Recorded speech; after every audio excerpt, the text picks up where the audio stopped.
Journalist అడ్డాకు స్వాగతం, నమస్కారం. మధ్యప్రాచ్యంలో జరుగుతున్న యుద్ధం వల్ల భారతదేశంలో పెట్రోల్, ఎల్పీజీకి కొరత ఉందా? కృత్రిమ కొరత సృష్టించి జనాలను భయాందోళనకు గురి చేస్తున్నారా? తెలుసుకునే ప్రయత్నం చేద్దాం. విశ్లేషించడానికి మనతో పాటు ఉన్నారు సీనియర్ జర్నలిస్ట్ దుర్గా కుమార్ గారు. వారిని అడిగి మరిన్ని వచ్చేసారు. సార్ నమస్తే. నమస్తే బ్రహ్మ గారు, మన జర్నలిస్ట్ అడ్డా వీక్షకులకు కూడా. మధ్యప్రాచ్యంలో జరుగుతున్న యుద్ధం వల్ల మనకి పెట్రోల్ ప్రాబ్లం ఉందా? బంకుల దగ్గర నిన్న వాళ్ళు చూస్తా అంటే బళ్ళు బారులు తీరి ఇక మళ్ళీ రేపు పెట్రోల్ దొరకదేమో అన్నట్టు ఎగబడుతున్నారు జనం. క్యాన్లు, ప్లాస్టిక్ సీసాలు కూడా తీసుకొచ్చి పెట్రోల్ కొట్టించుకెళ్లే పరిస్థితి. అంత టైట్ మనకు ఎందుకు వచ్చింది? ఆ పరిస్థితి మనకు ఉందా? ప్రభుత్వం చూస్తే 60 రోజులు నిల్వలు ఉన్నాయంటుంది, ఇంకా వచ్చే షిప్పులు వస్తానే ఉన్నాయి. అయినా ఎందుకు ప్రజలు అంత ఆందోళన చెందుతున్నారు?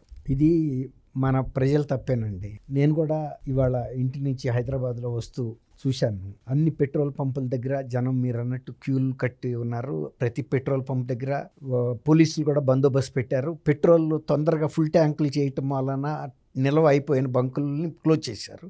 అయినా కూడా అక్కడ కూడా పోలీసు బందోబస్తు పెట్టారు. ఎందుకంటే అక్కడ ఏమన్నా వినియోగదారులు వచ్చి గొడవ చేస్తారు, వెహికల్ ఓనర్స్ అని. ఇది భయంతో మన వాళ్ళు చేసే ఒక ప్యానిక్ పర్చేజ్ అంటారు చూసారా? Panic purchase. ఇప్పుడు సహజంగా ఎవరైనా ట్యాంకులో 4వ వంతు నార్మల్గా కొట్టిస్తారండి ఎవరైనా రెగ్యులర్గా అయితే. ఇప్పుడు సపోజ్ 4,000 ఫుల్ కెపాసిటీ అనుకోండి, ఆ కారుకి ఒక 1,000 రూపాయలది కొట్టిస్తూ ఉంటారు. ఇప్పుడు అంటే 4 రోజుల పాటు వచ్చేది వాళ్ళ ఒక్క రోజుతోనే అవజేసేస్తున్నారు. ఇట్లా అందరూ ఫుల్ ట్యాంకులు కొట్టించేటప్పటికి 4 రోజులు రావాల్సిన నిల్వలో ఆ ఒక్క రోజుతోనో కొన్ని గంటల్లోనో అయిపోతుంది. అంతే తప్ప పెట్రోల్ అయిపోయిన పరిస్థితి ఏం లేదండి. తర్వాత జాతీయ స్థాయిలో కూడా మంత్రులు చెబుతున్నారు, ప్రధానమంత్రి చెబుతున్నారు. ఇక్కడ హైదరాబాద్లో వచ్చి సిపి సజ్జనార్ గారు కూడా చెబుతున్నాడు 60 రోజులకి ట్విన్ సిటీస్కి సంబంధించి పూర్తి నిల్వలు ఉన్నాయి, ఎవరు కూడా ఇది అవ్వాల్సిన అవసరం లేదని చెబుతున్నారు. కానీ ఎవరంటారండి మాట? ఎవరి భయం వాళ్ళది. తర్వాత ఇప్పుడు ఫుల్ ట్యాంక్ చేసుకుంటే కనీసం ఒక 4 రోజులు గ్యారెంటీ, 5 రోజులు పై వస్తాయి ఎవరికైనా. దాంతో ఎగబట్టమే తప్ప దీని వలన అనవసరపు భయం ఏర్పడుతుంది, అపోహ ఏర్పడుతుంది ప్రజల్లో. వీళ్ళు పెట్రోల్ ట్యాంకర్స్ అసోసియేషన్ వాళ్ళు కూడా Indian oil corporation, Bharat oil corporation, HPCL అన్నీ కూడా వాళ్ళు చెబుతున్నారు మా దగ్గర సఫిషియంట్ రిజర్వ్స్ ఉన్నాయి అని. తర్వాత నేషనల్ లెవెల్లో కూడా స్ట్రాటజిక్గా నిల్వ చేస్తారండి ముందే. ఇలాంటి ఆ స్ట్రాటజిక్ రిజర్వ్స్ జోలికి కూడా ఇంకా మేము ఇప్పుడే వెళ్ళే పరిస్థితి లేదు, రెగ్యులర్ రిజర్వ్స్ ఇంకా ఫుల్గా ఉన్నాయని కూడా చెప్తున్నాడు మోడీ గారు కూడా. తర్వాత ఇంకోటి ఏంటంటే, మనకి హార్ముజ్ కెనాల్ నుంచి మనకి పాసేజీ ఆల్మోస్ట్ సేఫ్ పాసేజ్ ఇచ్చేస్తుంది ఇరాన్. ఎప్పటికప్పుడు మన షిప్స్ గ్యాస్తో కానీ డీజిల్, పెట్రోల్ తీసుకొస్తున్న షిప్స్ వస్తున్నాయి. హార్మోజ్ నుంచి వస్తానంటే కెనడా నుంచి కూడా వస్తా ఉన్నాయి షిప్స్, వేరే షిప్. తర్వాత రష్యా నుంచి కూడా మనకు ఒక ఛానల్ ఉంది. ఇట్లా డిఫరెంట్ ఛానల్స్ ఉన్నాయి. తర్వాత ఇండియాలో కూడా ప్రొడక్షన్ ఉంది. కొన్ని కంట్రీస్లో అయితే అసలు ఓన్ ప్రొడక్షన్ ఉండదు. మన ప్రొడక్షన్కి తోడు మళ్ళీ సప్లిమెంటరీగా ఇన్ని దేశాలతో మనకి సత్సంబంధాలు ఉన్నాయి. ఇరాన్తో కూడా మనకి ఇరాన్ షిప్ వాళ్ళు చెబుతున్నారుగా, ఇండియన్ ఫ్లాగ్స్ ఉన్న షిప్స్ని ఆపొద్దని ఒక బ్లాంకెట్ ఆర్డరే ఉంది అక్కడ హర్ముజ్లో కూడా. అయినప్పటికీ కూడా మన వార్ షిప్స్ కూడా ఎస్కార్ట్ చేస్తున్నాయి ఈ పెట్రోలియం ట్యాంకర్స్ని. కాబట్టి మనం భయపడాల్సిన అవసరం ఏం లేదండి. ఇది మనం కృత్రిమంగా సృష్టించుకుంటున్నాం. కానీ పెట్రోల్ బంకులలో లేకపోతే ఇంకోటి ఎవడు కూడా ఇంకో రూపాయి ఎక్కువ కూడా అమ్మే పరిస్థితి లేదండి. అక్కడ పెట్రోల్ పంపుల దగ్గర కూడా పోలీసులు ఉండే అమ్మిస్తున్నారు. కాబట్టి తర్వాత గతంలో లాగా ఇప్పుడు ఈవెన్ గ్రామీణ ప్రాంతాల్లో కూడా ఎక్కువ రేటుకి గనక పెట్రోల్ పంపుల వాళ్ళు అమ్మితే ఎక్కడెక్కడ వినియోగదారులు కూడా అవేర్నెస్ పెరిగింది.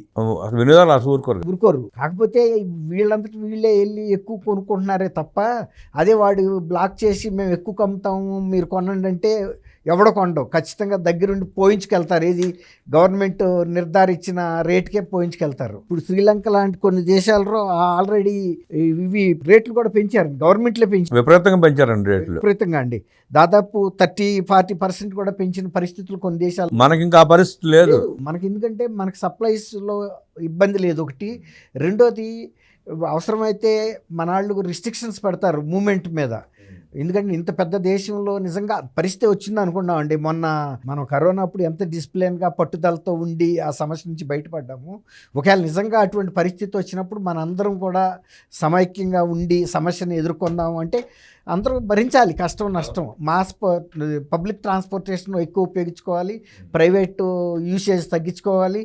అట్లా అనమాట. అన్నెసరీ ట్రావెల్, అవసరమైతే వర్క్ ఫ్రమ్ హోమ్ చేసుకోవాలి, మానేయాలి. ఇవన్నీ కూడా ఉంటాయండి.